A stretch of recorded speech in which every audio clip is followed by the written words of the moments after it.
بسم الله الرحمن الرحيم.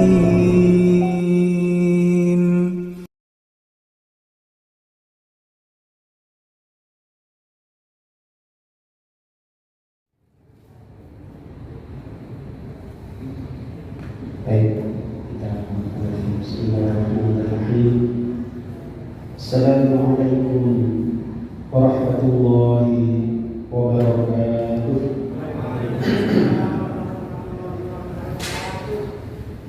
Innal hamdalillah nahmaduhu wa nasta'inuhu wa nastaghfiruh wa na'udzu billahi min shururi anfusina wa min sayyiati a'malina.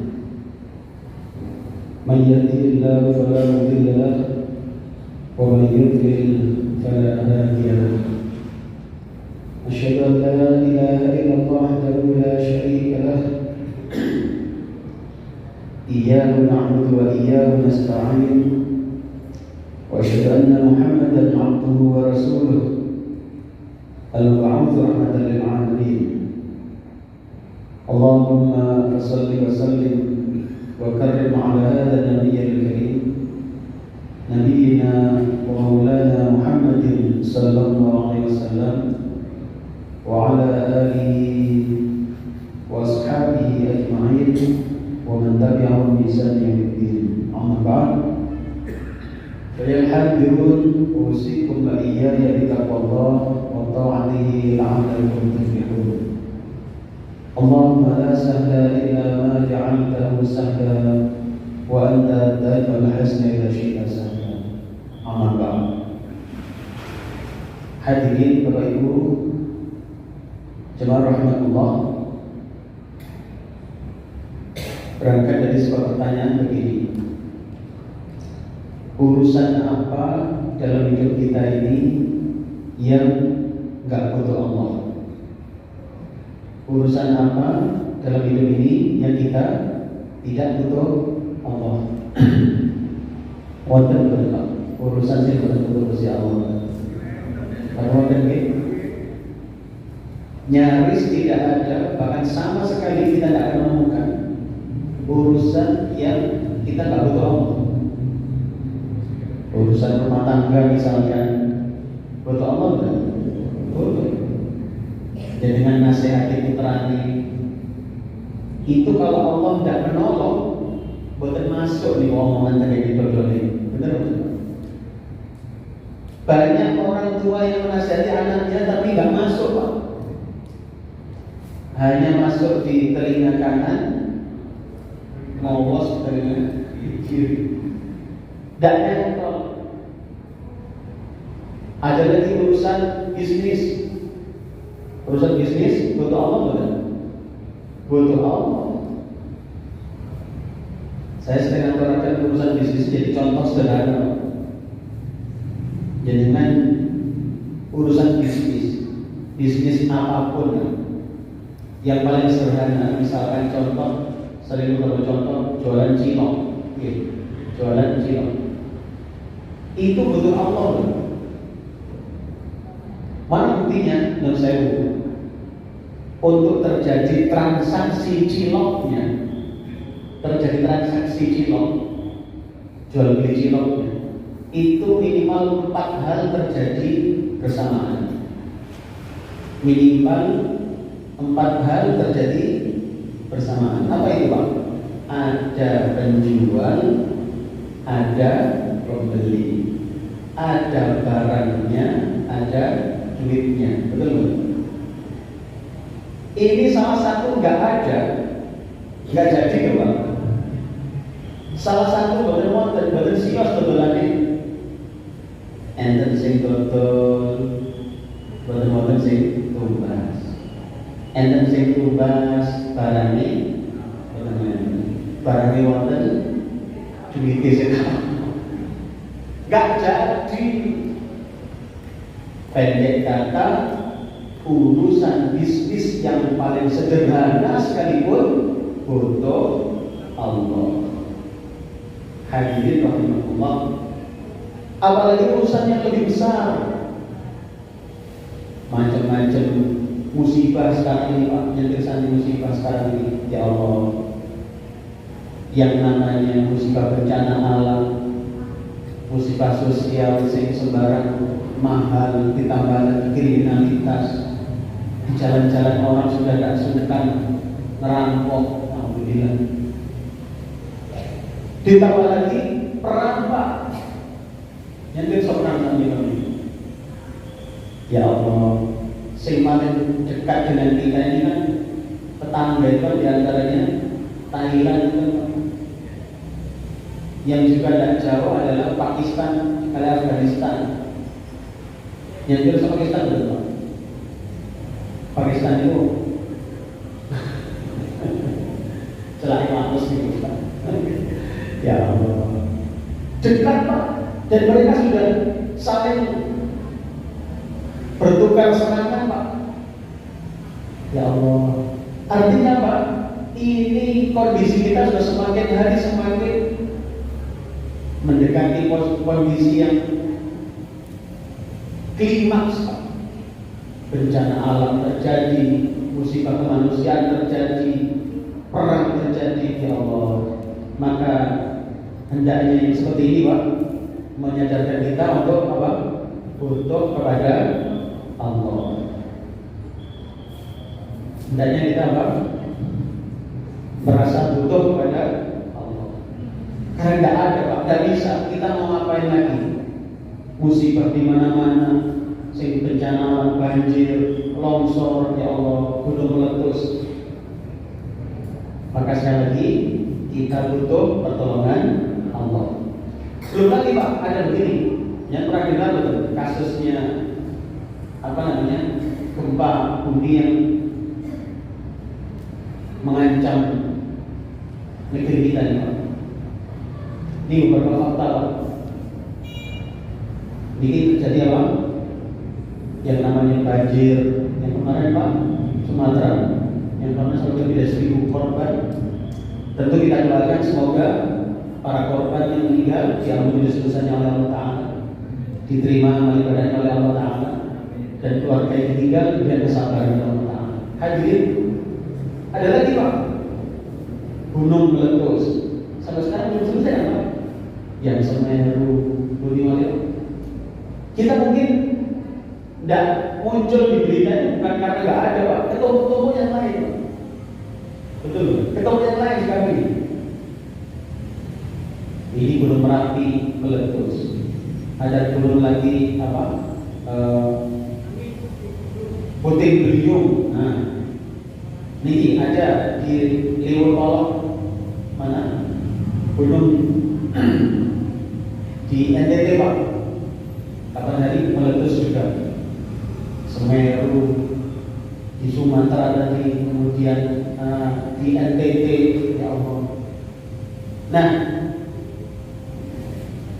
ini belum selesai, ada lagi ancaman Pak.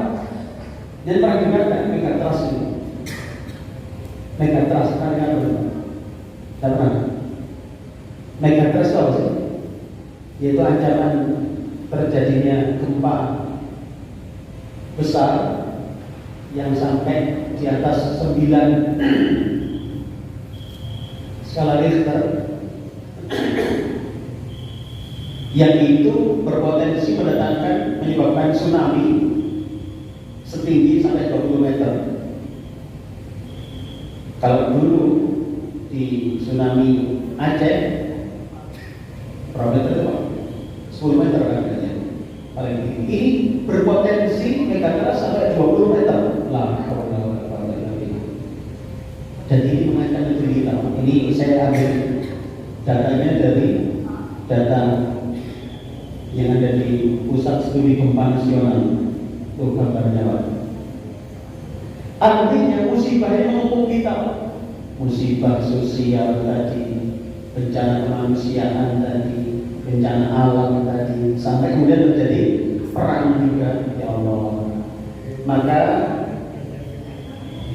banyaknya musibah harus menyadarkan kita bahwa kita butuh Allah. Hadirin sekali lagi, harusnya musibah yang betul di bumi yang sekarang ini ada Pak, di mana-mana terjadi, menyadarkan kita semakin butuh Allah. Makanya semakin dekat dengan Gusti Allah. Tidak ada cara lain. Fafirru ilallah, berlarilah pada Allah. Tidak ada cara lain Pak. Nah, hadirin, kita perlu pertolongan Allah. Maka tema kita kali ini adalah mengundang pertolongan Allah. Hadirin, teriring doa semoga kita semua yang hadir senantiasa diberikan keselamatan dunia dan akhirat.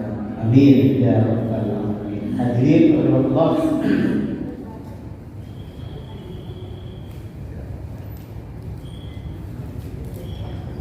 Dalam bahasa kali ini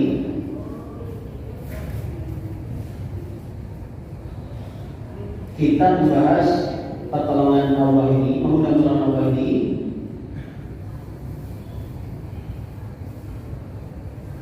ada 3 pokok bahasan yang akan kita bahas pada kesempatan kali ini. Yang pertama adalah tentang kelemahan manusia. Kita akan belajar tentang betapa lemahnya kita, betapa lemahnya kita sebagai manusia ini, yang kalau tidak ditolong Allah itu semakin parah. Jadi kita akan memperdalam di situ sehingga kita semakin terasa kita butuh Allah. Yang kedua, kita akan membahas tentang kesempurnaan Allah. Bagaimana kesempurnaan Allah sehingga kita semakin bersemangat nanti Pak, untuk apa? Hanya bersandar kepada Allah. Hadirin, kemudian bagaimana mengundang bantuan dan pertolongan Allah. Bagaimana ikhtiar kita untuk bisa mendapatkan apa? Bantuan dan pertolongan Allah. Hadirin, Bapak Ibu jemaah rahmatullah, yang pertama adalah kelemahan manusia. Hadirin, kita ini diciptakan Allah memiliki kelemahan. Kita ini diciptakan Allah memiliki apa? Kelemahan. Allah sangat menjawab dalam Al-Quran surat An-Nisa ayat 28. Kita tidak ada baca artinya, tidak ada. Baca ceria ya. Baik, hadirin, Allah menjelaskan dalam surat An-Nisa ayat 8 bahwasanya manusia itu bersifat lemah. Allah jawab, a'udzu billahi minasyaitonir rajim. Yuridullahu an yukhaffifa 'ankum wa khuliqal insanu dha'ifa. Allah hendak memberikan keringanan kepadamu dan manusia dijadikan bersifat lemah. Hadirin, kita ini sadar atau tidak itu sudah given Pak, atau given sudah tahu jadi Pak. Dan kita ini memang memiliki kelemahan. Memiliki apa? Kelemahan. Dan saya dengan sadar betul kalau jangan ini lemah. Sadar betul. Coba kita cek mulai lahir saja. Lahir. Bayi Pak dilahirkan usia sehari 2 hari. Sadar nopo coba. Bayi manusia. Nangis tadi, nangis ngomong. Kalah sama bayinya ayam Pak. Bayinya kok ayam. Anak ayam tetes umur sehari bisa apa coba? Bisa lari Pak, bisa lari, bisa nyari makan. Sehari Pak, bayangkan. Itu kan gambaran sederhana. Kita ini lemah memang. Maka Allah menyadarkan tadi agar kita bersandar pada Allah itu betapa sayangnya Allah sama kita. Kan kita ini lemah. Itu anak ayam. Ada lagi yang lebih serem lagi itu anak sapi atau anak kuda. Itu kalau pas lahiran itu apa yang terjadi? Jatuh karena semua Pernah lihat Pak, ada sapi babaran belum pernah. Itu langsung jatuh Pak, jadi langsung. Kalau anak manusia kan lahirnya pelan-pelan, ibu pelan-pelan gitu kan. Ini buat langsung jatuh, gitu. Tapi kalau dari Allah langsung kuat Pak, dia berdiri, karena berdiri itu si anak sapi atau anak muda itu. Ya Allah. Anda memang lagi-lagi manusia memang diciptakan lemah. Kita butuh Allah. Hadirin Allah, ada beberapa yang perlu menyadarkan kita bahwa kita itu lemah. Nih, sifat-sifat kelemahan manusia. Manusia itu suka berkeluh kesah dan kikir. Ini dalam Al-Quran, suratnya surat Al-Ma'arij ayat 19-21. Allah berfirman, "A'udzu billahi minasyaitonir rajim. Innal insana khuliqa halu'a, idza massahu asy-syarru jazua, wa idza massahu al-khairu manu'a." Sesungguhnya manusia diciptakan bersifat keluh kesah lagi kikir. Hadirin, bayangkan, saya hanya bayangkan urusan apa yang bisa diselesaikan dengan sifat dasar kayak begini Pak. Sifat dasar suka mengeluh, kikir bisa, suka mengeluh mohon boleh. Dengan kalau punya karyawan Pak, sambatan ya. Terus dijalankan kira-kira seneng atau susah Pak? Sambatan ya, dikasih tugas sambatan, dia ngomongi kok nanti ya jalan di sini kayu itu enggak no, wah bukan betul kuat kan sambatan ya. Jadi kan tadi bos itu nawa tapi seneng, iya kan? Karena memang model suka sambatan itu orang nggak seneng. Ayo, ibu-ibu misalkan punya suami sing jalan suka sambatan mau terus ibu seneng mau susah begini. Susah. Sama bapak juga begitu lagi. Gak ada istrinya sambatan naik. Kata orang seneng gitu. Tukar tambah. Ya Allah. Hadirin, ada orang nggak? Ini sifat dasar manusia Pak. Maka banyakkan urusan apa yang bisa selesai dengan begini. Urusan apa yang bisa selesai kalau sifat dasarnya begini Pak? Sudah suka mengeluh, kikir lagi Pak. Kikir itu kalau bahasa penggawean diregani Pak, penggawean. Medit itu kan tidak hanya selalu medit sodako Pak. Medit tenaga juga bisa. Males, itu berubah begitu akhirnya. Urusan apa Pak yang bisa selesai dengan sifat dasar seperti ini? Loh, kalau manusia nggak ditolong Allah, sudah bubar oleh mereka urusan-urusan kita. Karena sifat dasarnya sudah suka mengeluh, tambah lagi kikir. Jadi nama Pak, misalkan disuruh apa? Diparingi pilihan, pilih pun dipilihan. Nggak ada kontrol siloman atau siloman Pak. Siloman gitu. Kenapa kita senang dengan teman yang loman? Nah ini teman-teman di dalam rasanya.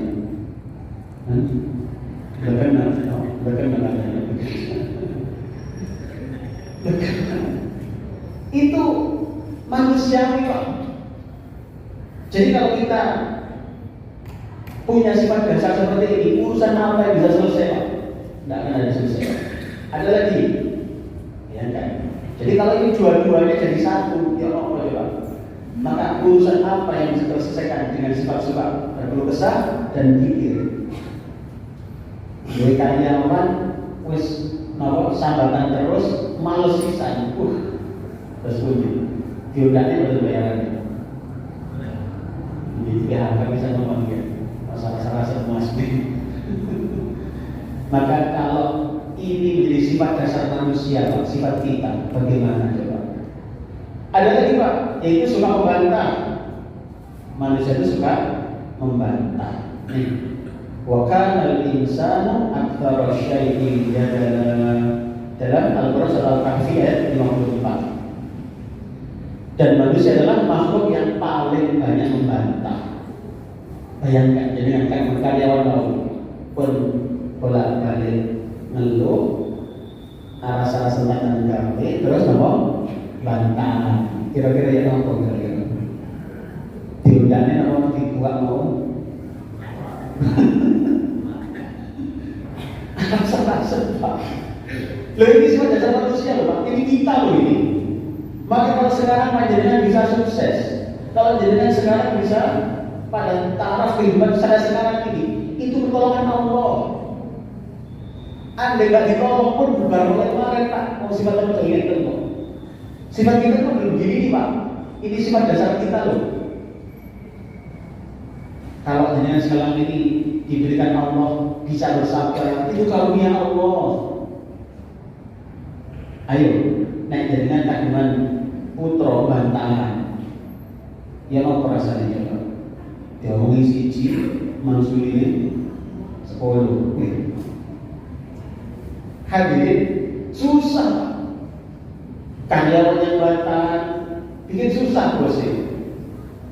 Anak bantahan bikin susah orang tuanya. Istri bantahan terus wis napa bolak-balik sambatan kadang tentang gawe bantahan. Kenapa enak ya?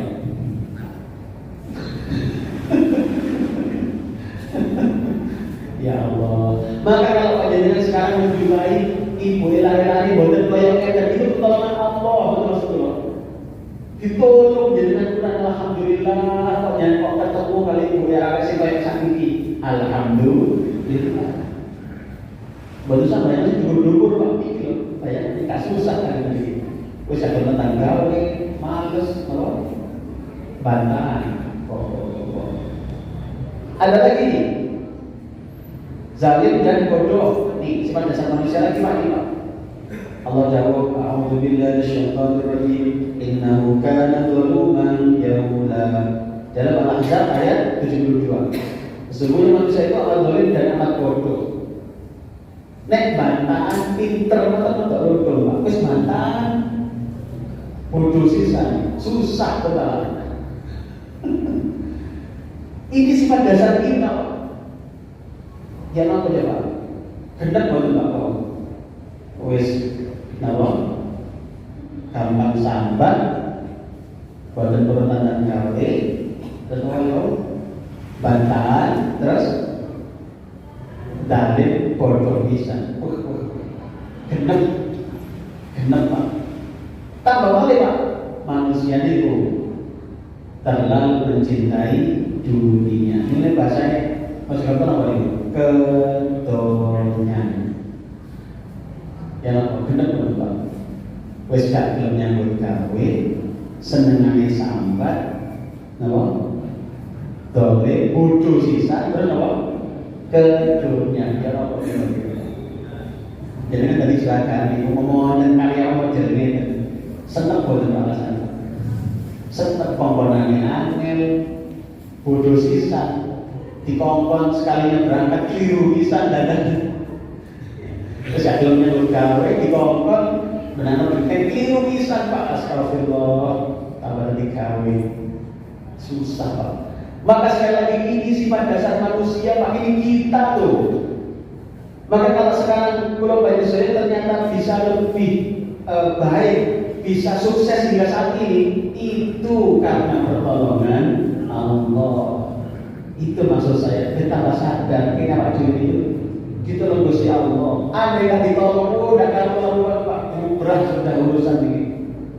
Istri mana yang kuat dengan suami model begitu Pak? Terus yang nyambut gawe, bantahan, ngomongin ante, cerita nyekel, iya. Sebenarnya boleh, dan sebenarnya langsung mancing, dia bisa balik berasal kayak tinggal mancing kan? Ya nih mancing itu namun udah lisu mulai amat nonton udah lisu, buat terus dia tak boleh tetap. Iku mancing, pangkat mancing, kita koper susahnya Pak. Seorang bapak, seorang suami akan susah sekali hidupnya ini, ketemu istri model ini. Ya Allah, maka kalau sekarang panjenengan tidak menjumpai itu adalah pertolongan Allah. Hadir Allah dan banyak lagi, ada lagi yang tergesa-gesa. Manusia itu khuliqal insanu ajal. Manusia itu perhatian tergesa-gesa. Ya, maka kalau ini semua masuk Pak, klop sudah.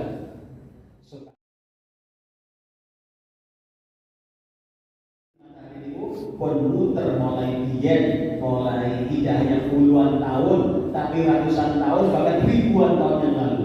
Betul.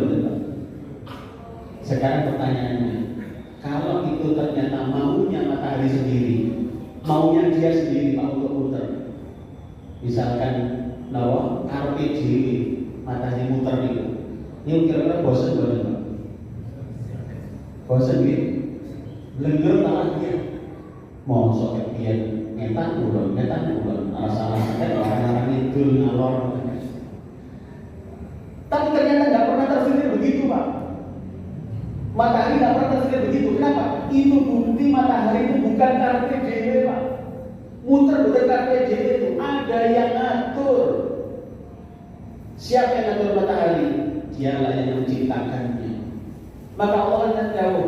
Jangan sembah matahari, jangan sembah bulan, sembahlah Allah yang menciptakan keduanya. Sembahlah Allah yang menciptakan matahari dan bulan. Maka yang ketian kau nyembah matahari, nyembah bulan, keliru. Matahari itu ada yang ngatur, ada yang lebih hebat dari matahari. Siapa? Pemiliknya. Inilah ayatnya. Allah memiliki langit dan bumi dan seluruh isinya. Hadir Allah. Nek matahari ada sing ngatur, rezekinya awak dhewe ono sing ngatur mboten Pak. Ono sing ngatur nggih. Maka tidak usah terlalu stres. Urusan rezeki wonten sing noto Pak. Wonten sing noto. Misalkan dengan bikin warung depan rumah. Warung soto enak. Terus katanya tombol di panjenengan ngarep yang pas Pak. Damel warung soto bisa ditulisi warung soto enak sekali. Kira-kira apa Pak? Jenengan mesen murid-murid. Mesen wong ngerti ngarep yo mana dodolan dis. Tidak perlu Pak sampai terlalu demikian. Kenapa? Rizki mau sing ngatur. Pak. Matahari mau sama gedenya tak sing noto. Rizki receh mau sing kan sing noto bukan. Maka disinilah kita perlu yakin, bersandar, minta tolong hanya kepada Allah. Hadir Allah. Ada beberapa cara mengundang pertolongan Allah. Ini ada bentuk pertolongan Allah. Ini yang ada dalam Al-Quran. Bentuk-bentuk pertolongan Allah Pak. Di antaranya Allah pernah mendatangkan pasukan malaikat dalam Al-Anfal ayat 9. Yang kersani mawon di ayat itu masih seperti kersani mendalam. Enten malih Allah juga pernah menolong dengan memberikan tempat tinggal yang bagus, lingkungan kondusif. Enten lingkungan yang lebih kondusif, punya tangga yang baik, lingkungan yang baik. Itu pertolongan Allah loh. Dan Allah pernah berikan itu. Ada lagi dihindarkan dari tipu daya. Tuh dalam Al-Anfal 62. Lebih sabar, itu pertolongan Allah. Bisnis lebih baik, kuat pegang prinsip. Ini semua adalah pertolongan Allah. Bentuk-bentuk pertolongan Allah. Hadirin Allah. Maka sekali lagi kita butuh pertolongan Allah. Nah, saat ini caranya pun hadirin, bagaimana caranya? Yang pertama adalah beriman. Tidak bisa tanpa iman, hadirin.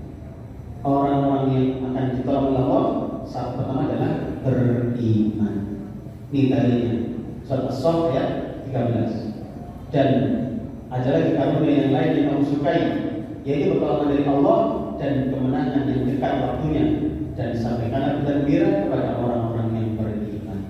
Hadirin, Nek jaringan sakit sampai beriman pada Allah, yakin kali Gusti Allah, nyembah hanya Allah, jaringan manut perintah Gusti Allah. Ini poin pertama. Insya Allah panjenengan sudah masuk dalam syarat pertama untuk mendapatkan pertolongan Allah. Semoga Allah menolong urusan kita semuanya nih Pak. Ngurusi putrani, ngurusi keluarga nih, beresin sakit saling keluarga nih. Semoga Allah mudahkan semuanya. Semoga Allah berikan kita solusi dalam kehidupan kita semuanya. Amin ya rabbal alamin. Ada lagi Pak yang kedua, ini saya singkat-singkat karena saya mau masuk maghrib. Niat yang benar. Nah, ini Pak. Yang kedua, cara untuk mengundang pertolongan Allah adalah niatnya serius. Niat yang benar. Panjenengan bisnis misalkan, coba cek bisnis selama ini niatnya apa. Kalau niatnya benar, berbisnis itu adalah ingin mendapatkan harta yang halal, nanti bisa membangun masjid, nanti hasilnya bisa bangun mushola, bisa membangun fakir miskin. Kalau niatnya benar, janji Allah adalah wala yansurannallahu may yansur. Allah akan menolong orang-orang yang menolong agamanya. Niatnya sih benar Pak. Kadang-kadang niatnya boleh benar. Nyekolahkan putrani, apa niat kita? Kalau niatnya untuk mendekatnya duit akeh, mending kesannya apa? Satu omah, saya gede makro-makro pinggir, embong tandurannya, sing nyandur. Nek itu dalam pikiran kita boleh nyambung kali Gusti Allah Pak. Maka tidak kaget, bayar UKT susah, ngomong anak susah. Betul kaget Pak, anak tahu apa? Berarti sama orang tua. Betul kaget, kenapa jauh dari pertolongan Allah? Mungkin niatnya Bapak Ibu keliru oleh nyekolah bagian. Maka dirubah, niatkan untuk Allah. Anak kita adalah investasi agar kelak berjuang di jalan Allah. Anak kita adalah kita dorong kelak menjadi penerus perjuangan di jalan Allah. Itu baru benar niatnya. Hadirin Allah. Yang ketiga, sabar dan sholat. Allah jawab wasta'inu bis-sabri was-shalah. Jadikanlah sabar dan sholat sebagai penolongmu. Yang kepingin yang satu Allah kuatkan sabar dan sholat. Hadirin Allah, maka jika ini apalagi beriman, terus yang kedua niat yang benar menolong Allah, yang terakhir apa? Sabar dan sholat. Semoga Allah memudahkan urusan kita. Rabbana atina fid dunya hasanah wa fil akhirati hasanah wa qina adzabannar. Wassallallahu ala Muhammad walhamdulillahi rabbil alamin. Demikian, semoga akan jadi bermanfaat. Sekali lagi selamat bagi nanti kita Ramadannya. Semoga Allah menerima Ramadan kita semuanya. Assalamualaikum warahmatullahi wabarakatuh.